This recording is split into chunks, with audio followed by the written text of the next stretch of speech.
ਗਰੀਬ ਬੰਦੇ ਦੀ 550 ਰੁਪਈਆ ਦਿਹਾੜੀ ਭਾਈ। 700 ਰੁਪਈਏ ਕਿਲੋ ਗੋਸ਼ਤ ਕੱਟੇ ਦਾ ਵਿਕਿਆ ਭਾਈ। 500 ਰੁਪਈਆ ਮੁਰਗੇ ਦਾ ਵਿਕਿਆ। ਉਹ ਕਿਹੜਾ 500 ਰੁਪਈਆ ਦਿਹਾੜੀ ਕਮਾਉਣ ਵਾਲਾ ਵਾ, ਉਹ ਕਿੱਦਾਂ ਆਪਣੇ ਘਰ ਗੋਸ਼ਤ ਲਿਆ ਸਕਦਾ।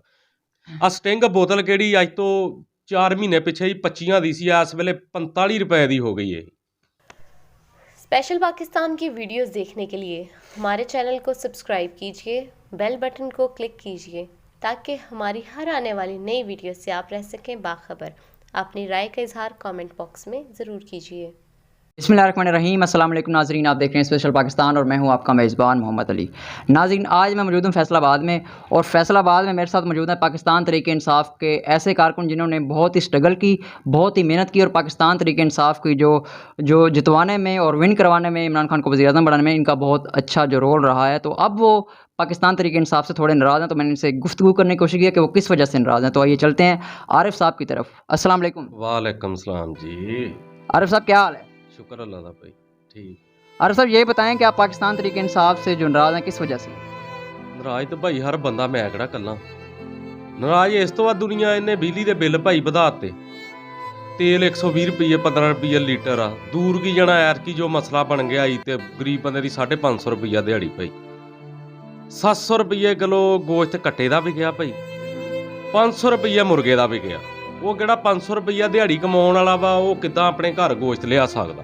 कारोबार है कोई नहीं।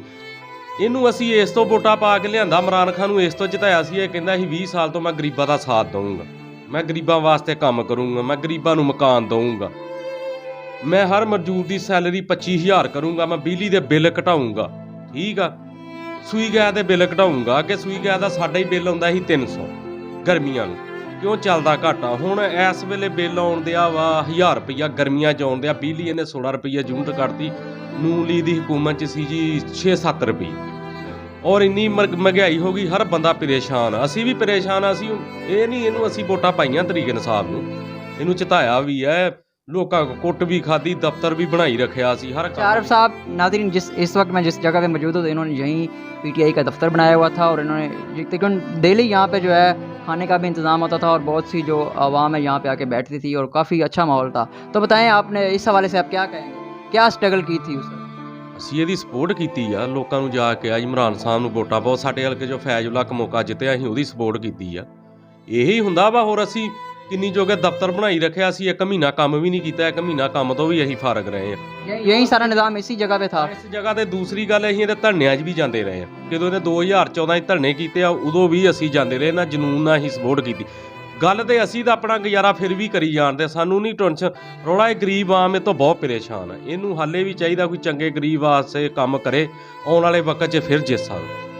इमरान खान साहब कह रहे हैं कि घबराना नहीं है, बस थोड़ा सब्र करें। नहीं ਉਹ ਗੱਲ ਹੁਣ ਗਲਤ ਆ। ਉਹ ਤਾਂ ਹੁਣ ਆਵਾਮ ਪਰੇਸ਼ਾਨੀ ਇੰਨੀ ਆ, ਇਹ ਤਾਂ ਹੁਣ ਗੱਲ ਖਤਮ ਹੋ ਗਈ। ਸਰਕਾਰ ਇਹਨੂੰ ਹੁਣ ਸਰਕਾਰ ਨੂੰ ਕੋਈ ਕੰਮ ਕਰਨੇ ਪੈਣੇ। ਇਮਰਾਨ ਸਾਹਿਬ ਨੂੰ ਕੋਈ ਕੰਮ ਕਰੂਗਾ, ਗਰੀਬ ਆਦਮੀ ਨੂੰ ਕੋਈ ਸਹੂਲਤ ਦਊਗਾ, ਇਹ ਗਾਂ ਫਿਰ ਜਿੱਤ ਸਕਦਾ। ਇਦਾਂ ਦੇ ਹਾਲਾਤ ਹੀ इमरान खान साहब कह रहे हैं कोरोना आ गया, जिस वजह से हमें मुश्किलात का शिकार थे, जिस वजह 1 ਸਾਲ ਹੋਇਆ ਵਾ ਕਰੋਨਾ ਆਏ ਨੂੰ। ਪਿੱਛੇ ਕਰੋਨਾ ਨਹੀਂ, ਕਰੋਨਾ ਦੀ ਕੋਈ ਵਜ੍ਹਾ ਨਹੀਂ, ਕਾਰੋਬਾਰ ਉਦਾਂ ਹੀ ਚੱਲਣ ਦੇ, ਲੋਕਾਂ ਦੇ ਫੈਕਟਰੀਆਂ ਹਰ ਚੀਜ਼ ਚੱਲਣ ਦੀ ਹੈ। ਇਹ 'ਚ ਕਰੋਨਾ ਨਾਲ ਤਲਕ ਹੀ ਕੋਈ ਨਹੀਂ। ਐਰ ਕੀ ਹੁਣ ਮੁਰਗਾ 500 ਰੁਪਏ ਕਿਲੋ ਵਿਕਣ ਦਿਆ ਵਾ। ਸਾਡੀ 41 ਸਾਲ ਉਮਰ ਆ, ਪਹਿਲੀ ਵਾਰੀ ਦੇਖਿਆ। ਕਣਕ 2000 ਨੂੰ ਮਾਣਾ ਐਰ ਕੀ ਮਿਲਣ ਦਈ।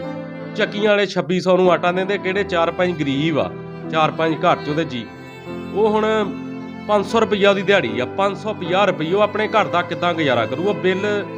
ਉਹ ਕੋ ਬਿੱਲ ਤਾਰਨ ਨੂੰ ਬਿਜਲੀ ਦੇ ਪੈਸੇ ਨਹੀਂ ਹੁੰਦੇ। ਉਹ ਬਾਪਟ ਵਾਲੇ ਆਉਂਦੇ ਭਾਈ, ਪਲਾਸ ਪਾ ਕੇ ਮੀਟਰ ਕੱਟ ਦਿੰਦੇ। ਉਹ ਵਿਚਾਰਾ ਗਰਮੀ ਨਾਲ ਵੀ ਮਰਨ ਦਿਆ। ਉਹ ਕੋ ਪੈਸੇ ਨਹੀਂ ਹੈਗੇ ਬਿੱਲ ਤਾਰਨ ਨੂੰ। 550 ਰੁਪਈਆ ਦਿਹਾੜੀ ਹੋਵੇ, ਮਹੀਨੇ ਦਾ ਉਹਦੀਆਂ ਛੁੱਟੀਆਂ ਹੋਣੀਆਂ 12-13 ਰੁਪਈਆ ਕਮਾਉਂਦਾ। ਉਹਦਾ 5 ਕਿਲੋ ਘਿਓ ਅਗਰ ਘਰ 'ਚ ਲੱਗੇ 2000 ਦਾ ਘਿਓ ਹੀ ਬਣਦਾ 280 ਰੁਪਏ ਕਿਲੋ। 2 ਸਾਲ ਪਹਿਲੋਂ ਕਸ਼ਮੀਰ ਘਿਓ 160 ਰੁਪਏ ਕਿਲੋ ਸੀ, ਇਸ ਵੇਲੇ 280 ਰੁਪਏ ਕਿਲੋ ਆ। ਚੀਨੀ 1 ਸਾਲ 1.5 ਸਾਲ ਪਹਿਲੋਂ 50 ਰੁਪਏ ਸੀ, ਹੁਣ 105 ਰੁਪਏ ਕਿਲੋ। ਇਹ ਹਾਲਾਤ ਬਣ ਗਏ। आवाम बहुत ही परेशान है। नहीं, आपके जो तहफ़्फ़ुज़ात हैं वो सिर्फ महंगाई की वजह से हैं, और भी कोई तहफ़्फ़ुज़ात है तो बताएं नाज़रीन, हमारे नाज़रीन को बताएं। ਸਾਡੇ ਬਹੁਤਾ ਗਰੀਬ ਵਾਸਤੇ ਮਹਿੰਗਾਈ ਦੇ ਹੀ ਆ, ਹੋਰ ਸਾਡੇ ਕੋਈ ਵੀ ਨਹੀਂ ਹੈਗੇ।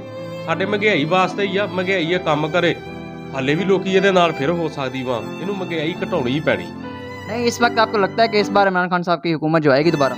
ਹਾਂ, ਅਗਰ ਮਹਿੰਗਾਈ ਘਟਾ ਦੇਵੇ, ਮੁਲਕ ਦੇ ਕੋਈ ਹਾਲਾਤ ਬਿਹਤਰ ਕਰ ਦੇਵੇ, ਆ ਸਕਦੀ। ਉੱਦਾਂ ਨਹੀਂ ਆ ਸਕਦੀ। ਉੱਦਾਂ ਜੋ ਹਾਲਾਤ ਆ, ਸਾਡੇ ਪਿੰਡ ਦੀ ਇਸ ਵੇਲੇ 10,000 ਵੋਟ ਹੋਣੀ ਆ, ਉਹ 'ਚ 9,000 ਬੰਦਾ ਇਹਦੇ ਖਿਲਾਫ ਹੋ ਗਿਆ ਵਾ। ਮਹਿੰਗਾਈ ਦੀ ਵਜ੍ਹਾ ਨਾਲ 9000 ਬੰਦਾ ਪਰੇਸ਼ਾਨ ਫਿਰਨ ਦਿਆ।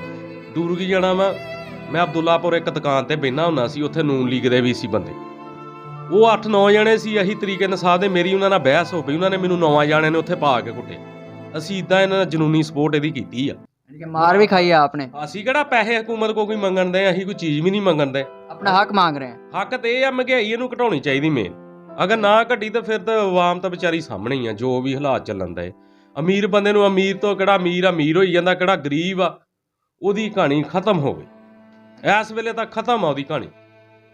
और आप क्या पैगाम देंगे इमरान खान साहब को? ਮੈਂ ਤਾਂ ਇਹੀ ਦਊਂਗਾ, ਮਹਿੰਗਾਈ ਘਟਾਵੇ, ਗਰੀਬ ਆਮ ਨੂੰ ਸਹੂਲਤ ਦੇਵੇ ਭਾਈ। ਮੈਂ ਤਾਂ ਇਹੀ ਕਹਿ और ਸਕਦਾ। आखिरी मैसेज पाकिस्तानी अवाम को, हमारे पाकिस्तानी अवाम को क्या मैसेज देंगे? ਮੈਸੇਜ ਤੇ ਇਹ ਹੀ ਆ, ਮਹਿੰਗਾਈ ਬਹੁਤ ਆ, ਆਵਾਮ ਨੂੰ ਆਵਾਜ਼ ਚੁੱਕਣੀ ਚਾਹੀਦੀ। ਆਵਾਮ ਕਵੇ ਯਾਰ ਤੂੰ ਮਹਿੰਗਾਈ ਬਹੁਤ ਕੀਤੀ ਆ। ਇਮਰਾਨ ਖਾਨ ਸਾਹਿਬ ਨੂੰ ਵੀ ਪਤਾ ਹੀ ਆ ਮਹਿੰਗਾਈ ਜ਼ਿਆਦਾ ਵਾ, ਉਹ ਆਪ ਕਹਿੰਦਾ ਵਾ। ਰੌਲਾ ਤੇ ਇਸ ਗੱਲ ਦਾ ਉਹਨਾਂ ਕੋਲ ਕਾਬੂ ਨਹੀਂ ਪੈਣ ਦਿਆ। ਕੀ ਵਜ੍ਹਾ ਵਾ ਉਤਲੀ ਸਤ੍ਹਾ ਤੇ ਇਹਨਾਂ ਗੱਲਾਂ ਦਾ ਸਾਨੂੰ ਵੀ ਨਹੀਂ ਪਤਾ। ਅਸੀਂ ਕਿਹੜਾ ਸਿਆਸਤ 'ਚ ਆ, ਅਸੀਂ ਤੇ ਇਹਨਾਂ ਦੀ ਸਪੋਰਟ ਕੀਤੀ। ਇਹਨਾਂ ਨੂੰ ਧਰਨਿਆਂ 'ਚ ਵੀ ਗਏ, ਇਹਨਾਂ ਨੂੰ ਚਿਤਾਇਆ ਵਾ ਇਹਨੂੰ। इस वजह से आपने की थी कि महंगाई कम होगी, चलो हमें सहूलत मिलेगी, डेवलपमेंट मिलेगी, ਗਰੀਬ तरक्की। ਬੰਦੇ ਨੇ ਇਹਨੂੰ ਵੋਟ ਹੀ ਇਸ ਤੋਂ ਪਾਏ ਆ। ਗਰੀਬ ਬੰਦੇ ਨੇ ਇਹਨੂੰ ਵੋਟ ਇਸ ਤੋਂ ਪਾਏ ਆ। ਆਵਾਮ ਮਹਿੰਗਾਈ ਘਟਾਊਗਾ, ਆਵਾਮ ਨੂੰ ਕੋਈ ਸਹੂਲਤ ਦਊ। ਇਮਰਾਨ ਸਾਹਿਬ ਨੇ 20 ਸਾਲ ਇਹੀ ਆਵਾਮ ਨੂੰ ਕਿਹਾ, ਔਰ ਇਹਨਾਂ ਨੇ ਬਿੱਲ ਵੀ ਪਾੜੇ ਸੀ ਇਸਲਾਮਾਬਾਦ। ਕਦੋਂ ਨੂਨ ਲੀਗ ਨੇ ਬਿੱਲ ਭੇਜੇ, ਅਸੀਂ ਵੀ ਪਾੜੇ ਬਿੱਲ। ਉਦੋਂ ਅਸੀਂ 2014 ਜਿੱਥੇ ਕਚਹਿਰੀ ਬਾਜ਼ਾਰ ਵੀ ਅਸੀਂ ਧਰਨਾ ਦਿੱਤਾ ਸੀ ਗੋਲ ਦੇ ਵਿੱਚ। ठीक है। ਇਹਨੇ ਕਿਹਾ ਸੀ ਹਰ ਬੰਦਾ ਹਰ ਸ਼ਹਿਰ 'ਚ ਧਰਨਾ ਦੇਵੇ, ਆਪਣੀ ਪਾਰਟੀ। ਉਹਨੇ ਕਿਹਾ ਕਿਹੜਾ ਨਹੀਂ ਇਸਲਾਮਾਬਾਦ ਆ ਸਕਦਾ, ਇੱਥੇ ਧਰਨੇ ਦੇਵੇ। ਅਸੀਂ ਕਚਹਿਰੀ ਬਾਜ਼ਾਰ 'ਚ ਵੀ ਧਰਨਾ ਦਿੱਤਾ, ਅਸੀਂ ਵੀ ਬਿੱਲ ਪਾੜੇ ਆ। ਹੁਣ ਉਹ ਬਿੱਲ ਪਾੜਨ ਦਾ ਸਾਨੂੰ ਫਾਇਦਾ ਨਹੀਂ ਲੱਭਾ। ਅਸੀਂ ਕੁਛ ਵੀ ਨਹੀਂ ਚਲਾਉਂਦੇ, ਸਾਡਾ ਬਿੱਲ 3000 ਆ ਜਾਂਦਾ। ਕਿਹਦੇ 4-5 ਜੀ ਆ, ਉਹਦਾ 7-8 ਹਜ਼ਾਰ ਬਿੱਲ ਆਉਂਦਾ, 14,000 ਰੁਪਈਆ ਮਹੀਨੇ ਦਾ ਕਮਾਉਣ ਦਿਆ। ਉਹਦੇ 4-5 ਘਰ ਜੀ, ਉਹ ਤਾਂ ਵਿਚਾਰਾ ਖਤਮ ਹੋ ਗਈ ਉਹਦੀ ਕਹਾਣੀ। ਕੋਈ ਆਵਾਮ ਖੁਦਕਸ਼ੀਆਂ ਕਰਨ ਦਈ ਆ, ਇਸ ਤਰ੍ਹਾਂ ਹੁਣ ਪਹੁੰਚ ਗਈ ਆਈ ਤੇ ਆਵਾਮ ਬਹੁਤ जी नाज़रीन, ਆ ਸਟਿੰਗ ਬੋਤਲ ਕਿਹੜੀ ਅੱਜ ਤੋਂ 4 ਮਹੀਨੇ ਪਿੱਛੇ ਹੀ 25 ਦੀ ਸੀ, ਇਸ ਵੇਲੇ 45 ਰੁਪਏ ਦੀ ਹੋ ਗਈ। ਇਹ 45 ਦੀ ਸਟਿੰਗ ਬੋਤਲ ਆ। ਇਹ ਸਾਡੇ ਮੁਲਕ ਦੇ ਹਾਲਾਤ ਬਣ ਗਏ ਆ। ਉਹ ਹਾਲੇ ਹਕੂਮਤ ਕਹਿੰਦੀ ਅਸੀਂ ਇੰਜ ਕਰਾਂਗੇ, ਇੰਜ ਕਰਨਾ। ਇਹਨਾਂ ਨੇ ਕਦੋਂ ਇਹਨੂੰ ਜੁਲਾਈ 3 ਸਾਲ ਹੋ ਜਾਣੇ ਜਨਾਬ। तो आप ना ऐसा किया करें, आप वो सोडा वाटर पिए करें, छोटी 5 वाली बोतल। ਉਹ ਵੀ ਨਹੀਂ 5 ਦੀ, ਉਹ ਵੀ 30 ਰੁਪਏ ਦੀ ਪੁੱਲ ਤੇ ਸਾਡੇ ਵੇਚਣ ਦੇ ਆ। अच्छा चलें जी, देखें जी, ये थे पाकिस्तान तरीके इंसाफ के वर्कर। ऐसे बहुत सारे लोग हैं जो पाकिस्तान तरीके इंसाफ से गुस्से का इज़हार करें और जो है तफज़ात अपने पेश करें इस वजह से कि महंगाई की वजह से। और वो कहते हैं कुछ नहीं, बस महंगाई कम कर दे तो इमरान खान साहब के साथ है। इमरान खान साहब बहुत अच्छे लीडर हैं।